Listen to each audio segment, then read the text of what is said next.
Greetings, everybody. Keith here. Hoping everybody's having a good day, enjoying life, living life, loving life. I was, before we get into that, I want to remind everybody, hit that like, share, and subscribe button, please. There's a PayPal link down there for anybody that wants to share some love. And of course, the StreamYard link is down there for anybody who wants to join the panel. And then I was watching Floyd. If you remember him from last night's stream, he was restreaming the show from last night, and somebody in his chat had mentioned a form, so I pulled the form up and I looked, and it immediately clicked with something I've had in my possession for a while now. So I wanted to go over it real quick tonight. And before we get into it, those particular things, I brought a couple other things up first to look at. So let's take a look at 26 CFR 301.6109-1, identifying numbers.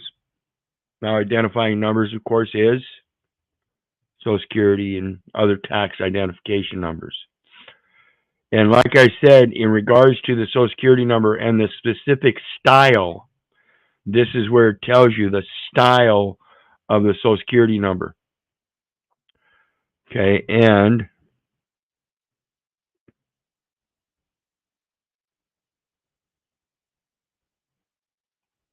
I don't know why it won't.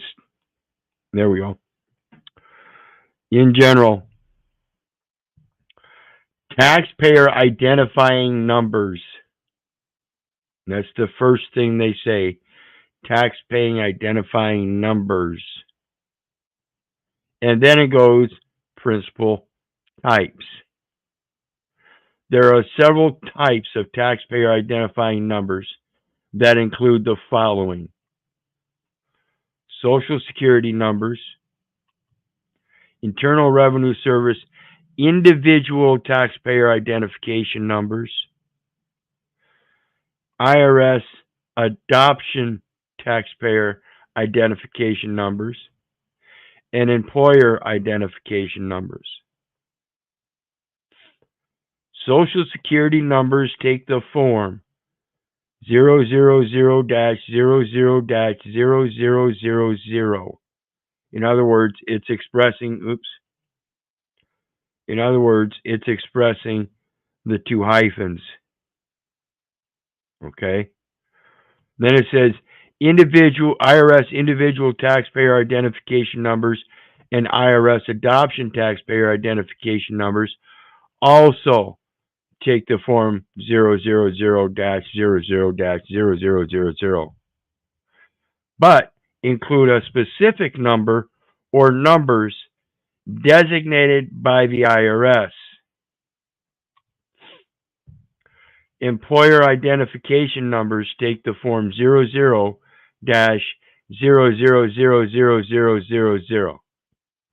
Okay? So they are specifically styled, and this is where it's at. 26 CFR 301.6109-1, identifying numbers. Now the next one is a couple up. It's 301.6101-3, and it's IRS adoption identification numbers. And it's just what it is. It's adoption taxpayer identification numbers for people that have been adopted. That's all it is. After the Social Security number is assigned, that number, rather than the ATN, must be used as the child's taxpayer identification number in all return statements or other documents required under the Internal Revenue Code and the regulations thereunder. When an adoption becomes final, the adoptive parent must apply for a Social Security number for the child.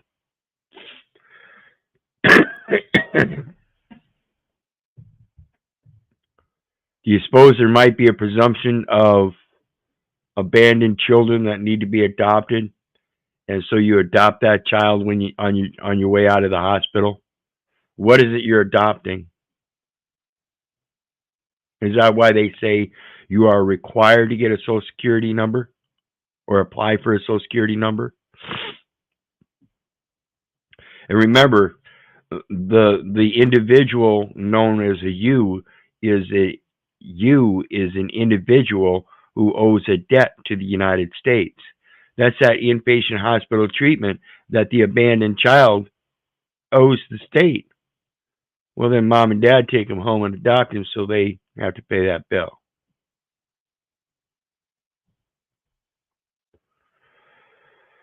So let's take. Oops, I guess I forgot to share the screen there. I sometimes forget to move it.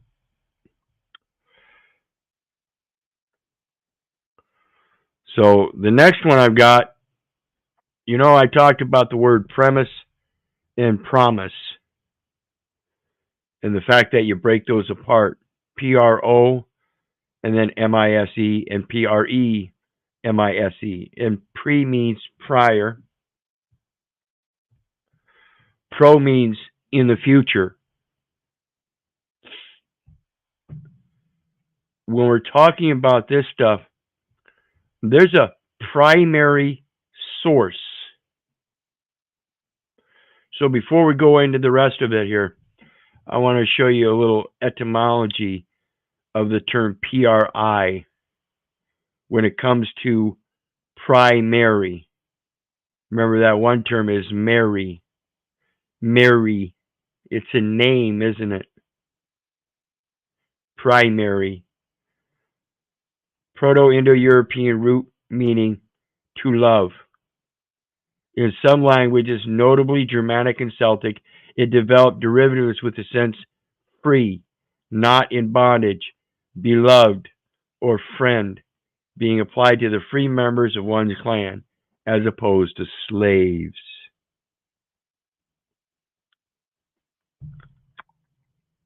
Oops.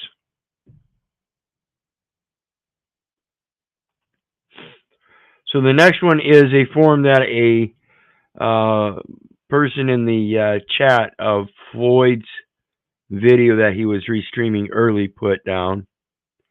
And so I pulled it up and I looked at it real quick, and it's interesting. This is 80 form IRS form, Department of the Treasury Internal Revenue Service, form 8822B. And it says change of address or responsible party business. Okay? And the first thing that I noticed on this was employment. This first box that they want checked or whatever. Employment, excise, income, and other business forms. And then it's got all these numbers here. And I recognize some of them. So I'm going to show you 720, 940, 941, 990, 1041 I don't think is on there. I don't think I have the 1041 form on this next thing I'm going to show you. But basically what we're talking about, greetings, Robert. How you doing tonight? How you doing, brother? I'm doing good, thank you. Good. So basically what we're talking about is the communication with Congress that I speak about is relations to Article 1, Section 8, where Congress makes rules for the government. So if Congress is making rules for the government, and they're the ones that shall lay and collect taxes, imposts, and excises, lay and collect taxes, duties, imposts, and excises. That's what this terminology is right here. So I automatically went, when I saw these forms, and it's Office of Management Budget, so it is congressionally approved, and look what I've got.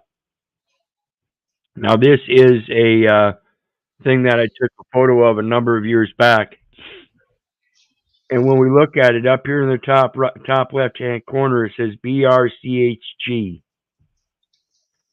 That stands for birth record change. And what are we going to change? The name control. And coincidentally, it says HERO. I don't know exactly what that stands for, but it's all uppercase. Is probably an acronym. But that's name control, and then whatever this stuff is here, and obviously Black Series, sequentially numbered, posting delay, case assignment number. Some of these I don't know. New name control and primary name. Primary name. For the love of Mary's name. To love Mary. Try to love Mary.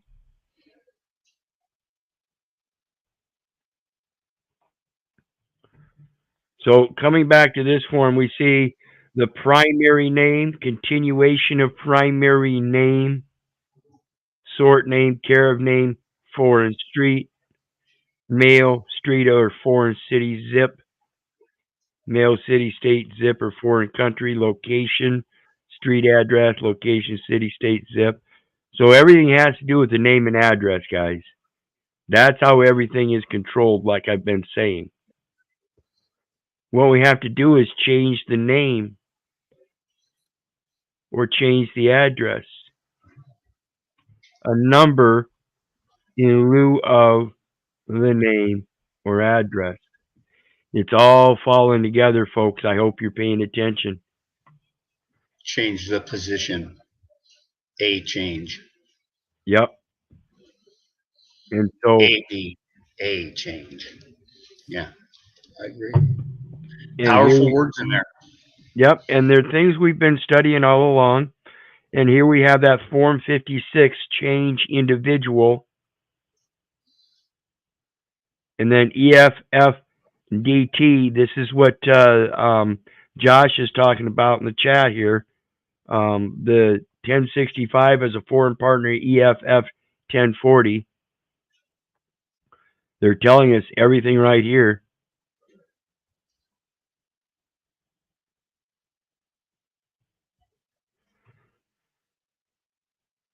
Thank you, brother. Thank you. All glory goes to him. There's the 1120 on here as well. Let's look at it. We've got family or whatever that is, employment CD, RRB number, rural routing base number. I don't know. We'll have to do some research to figure out what all these acronyms are, just like anything else. But some of them are pretty specific. Like I said, Form 56 change individual, name, year, quarter, new social security number, date of death, spouse social security number, sole proprietor social security number, new EIN, PMF individual, private mutual fund, I don't know, something. Then we have an F8123, F637 individual, large corporation. These others, we've got a 527 individual and F944 yearly individual. Then here are the filing requirements. The 941, the 940, 3520, 943, 945, 1120. There's that 1065, 8804, 944, 990, 990 PF, 990 T, 706 GS, T, 706 GSD, 8752, and says not required, 944 bypass, 45-hour year one, 45-hour year two, ALE, I don't know if that's alien, EIN established date. These are all things people need to start doing some research on. Because again, if it's the Congress makes rules for government, they're the ones that's supposed to fill this shit out, not me. I've never even been instructed on what they are, let alone have to wait for somebody else to give me some clue to what Form 8822B is. How many forms do they have, people? It's ridiculous. It's not your form. Exactly. And I mean that like it's not your form, it's not your style, it's not what you create. Correct. It was created by somebody else and it's done in a certain form, so it will have a certain classification so that it can't be misconstrued. The problem is no one's ever been taught that, so we're entering in the data elements that aren't correct and cause problems. So the next one and the last one I got, and this is going to be a short one tonight, guys, but the next one and the last one I got is from 26 CFR 1.108I-0. Acquisition. Acquisition. An acquisition with respect to any applicable debt instrument. It includes an acquisition of the debt instrument for cash or other property, the exchange of the debt instrument for another debt instrument, including an exchange resulting from a modification of the debt instrument. Remember, I told you an endorsement is a amendment to an insurance policy. That's a modification to a debt instrument.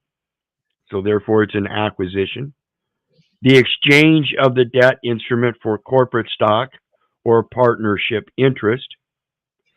The contribution of the debt instrument to capital, and the complete forgiveness of the indebtedness by the holder of the debt instrument, and a direct or indirect acquisition. So that last one, the complete forgiveness of the indebtedness by the holder of the debt instrument. So again, we find another one that correlates with exactly what I've been saying. And that's an instrument that one can use to qualify for indemnification and cancellation of debt.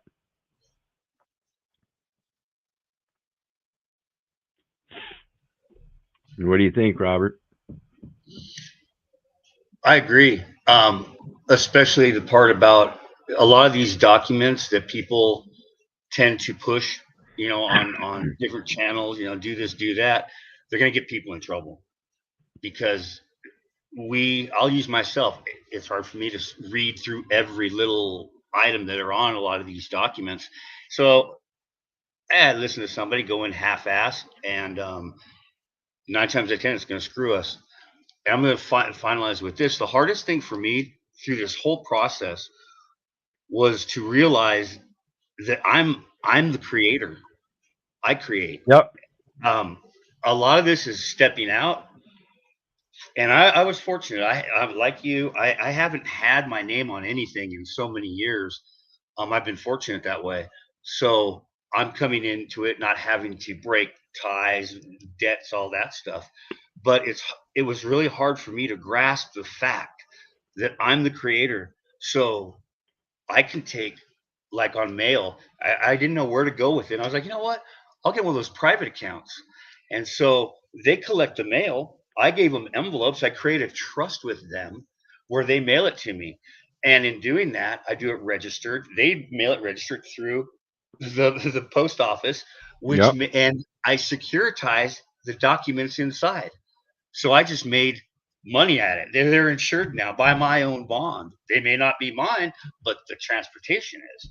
So Right. it's really neat. But before I looked at it like that, as creator, it's really hard to get a hold of this because they've taken our position. We're the little Yep. benefactors. Oh, here you go, puppies. Yep. And Change. they're the humans, and that's not right. Yeah, and that's truly the intent that we have is the change of the name and the responsible party, because that's what's wrong. They've got us using a name as a responsible party when that's not so.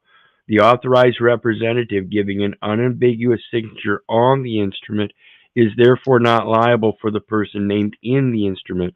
So change the liability so it cannot be recorded as yours, but in the for the name in the instrument as it's meant to be, and not to be converted again, because that's what they're doing.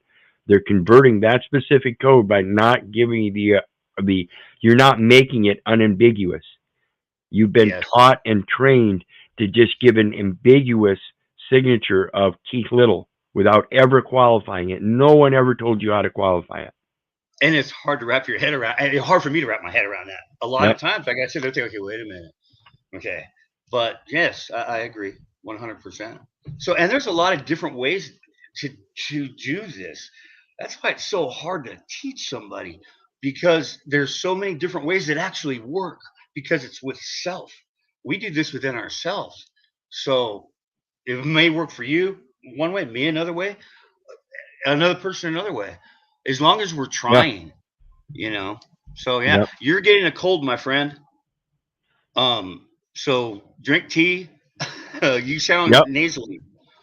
Well, I've been laying down. I laid down for a nap, and my sinuses kind of went to my head, and I'm yeah, they're still draining. Tea tree oil or eucalyptus oil works great. I get the same thing. Yep. Yep. So yeah, I'm sending good energy to you. You're looking Yep. good. Awesome. Yeah, I'm feeling better. I've got my next immunotherapy thing tomorrow, so we'll find out if I'm still gaining weight or not. I expect that I'll probably slow down a little bit here. Like I said, I put on 40 pounds in the last 6 months. Well, your So face looks good.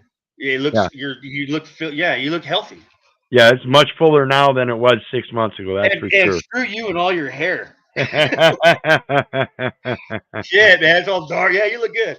Absolutely, And I absolutely. appreciate all this. I watch all your stuff on the birth certificates and stuff, and I just have been busy too.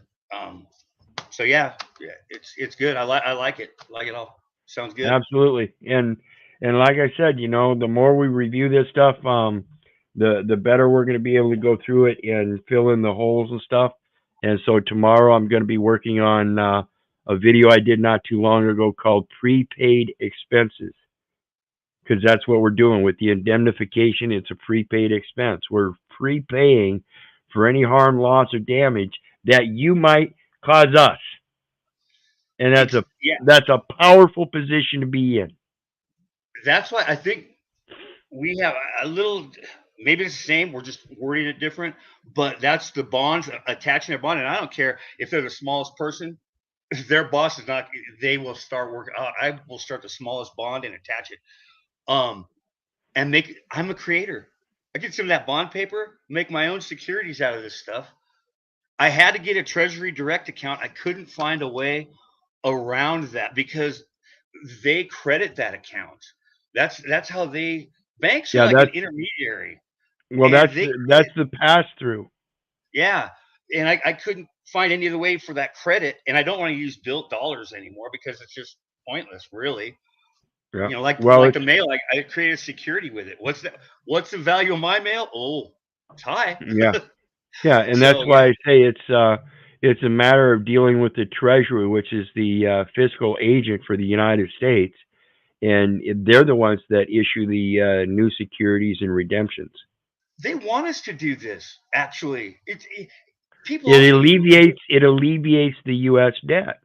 Well, yeah, and I was like, wait a minute, and that right there proved it to me. I was like, okay, it is all paid for. We owe taxes on a lot of stuff, but that's through the stamps. Get some stamps. I think for every 100,000 I read in the UPU, I think it was for every 100,000. It was like, don't quote me on any of this, but I think it was like $15 in stamps for every 100,000 in whatever it is, mortgage, car, truck, whatever it is.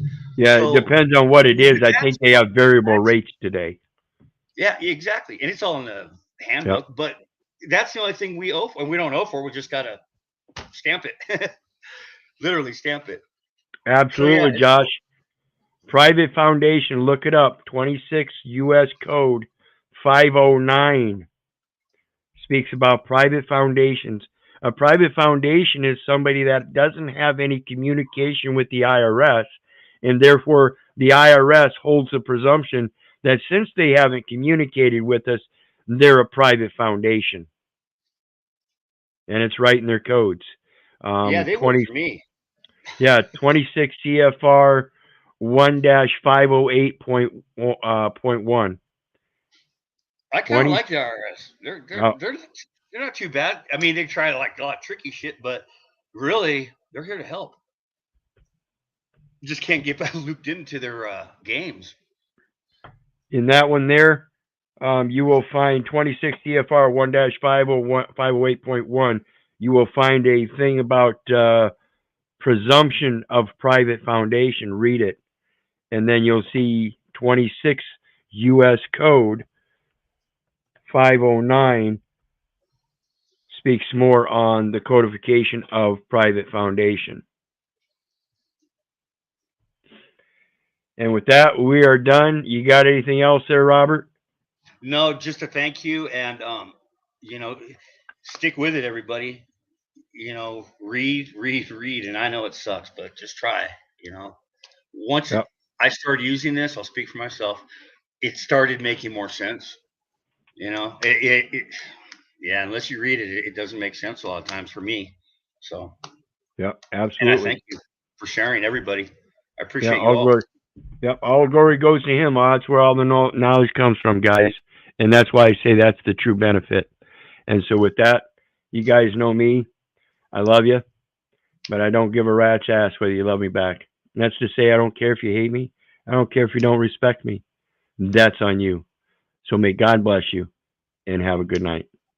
See you next time. Thank your companion for us. You bet. For sharing you. Thank you. You bet I will. Serious. All right. Thank you.